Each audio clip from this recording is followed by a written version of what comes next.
Conjunction, junction, Negro knowledge. I'm hooking up phrases so y'all can get street smart. Conjunction, junction, Negro knowledge. I'm hooking up phrases so y'all can learn shit.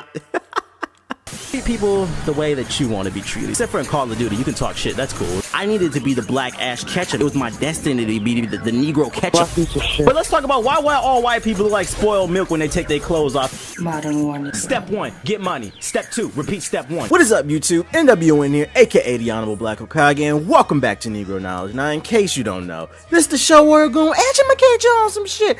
And it feels like it's been a while since I've done a solo commentary where I dropped some knowledge. It's mostly due to the fact that I've had nothing to talk about, and I'm not gonna force anything, okay?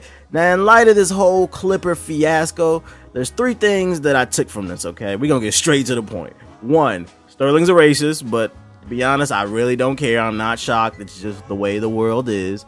2, let's stop celebrating his mistress like she released those tapes to uplift her people. She released it because she's a spoiled brat who didn't get her way. What kind of person stays with a man who openly hates your people? A gold-digging ass bitch. That's who. Number 3, and this is the most important thing to take away, okay?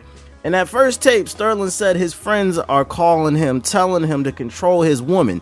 She's publicly taking pictures with black people, and that's unacceptable. So unbeknownst to him, Sterling snitched on himself. He admitted he has a whole network of billionaire friends who despise black and brown people. That's scary because that's real racism, people. These people have the ability to keep you out of work. It's like that part totally just flew over people's heads. And an investigation on who his friends are is what needs to happen, okay? It's like the season 1 of Naruto when Itachi and Kisame came to the village of Hidden in the Leaves, and they picked a fight, and then later they revealed that it's more Akatsuki lurking in the background, pulling the strings and shit. It's like, who are these people with all these powers lurking in the shadow and shit? But I digress because I don't want to get all political on my channel and shit, you know, that's not what I do. I don't get all super serious. What I really wanted to talk about today is these Twitter activists. Noun, pronunciation, Twitter activists. Origin, Twitter.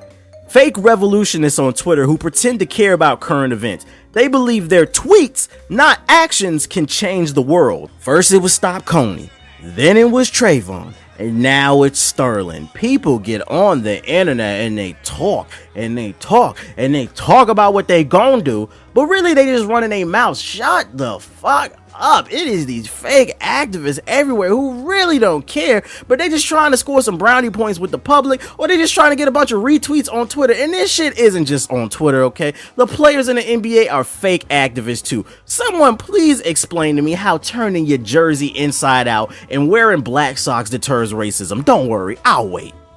It does nothing. And the fact that some of you clowns think it does shows how lost some of you motherfuckers really are. I wear black socks every day. I just like to keep my feet warm. But according to Twitter and the NBA, I'm just like Malcolm X. Look, people, in 1967, Muhammad Ali was drafted. The army said he had to go to Vietnam, and he said no. When they asked him why, he responded, "Ain't no Viet Cong ever called me nigga."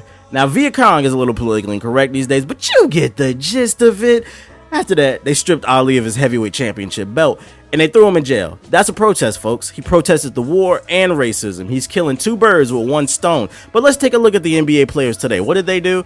They wore black socks. Ooh. They turned the jerseys inside out. Ooh. I wear black socks to sleep, people. I sleep in fucking black socks. I have sex in black socks. So apparently when I'm fucking, I'm protesting racism at the same time, according to the NBA and according to the Twitter activists. Now, the players did come out after Sterling was banned, and they said if he wasn't banned, they were prepared to boycott and not play the next game. But that's just a little too late. You should have took action right away. And they didn't take action ultimately because they felt like they couldn't lose a paycheck, according to the Twitter activists. They had to feed their families or whatever. It's like as if Blake Griffin is in financial trouble. I mean, it's damage control to the fucking fullest.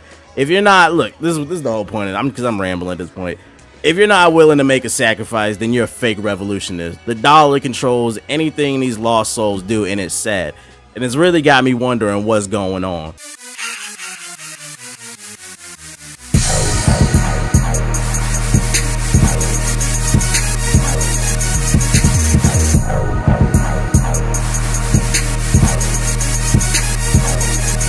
And one last thing.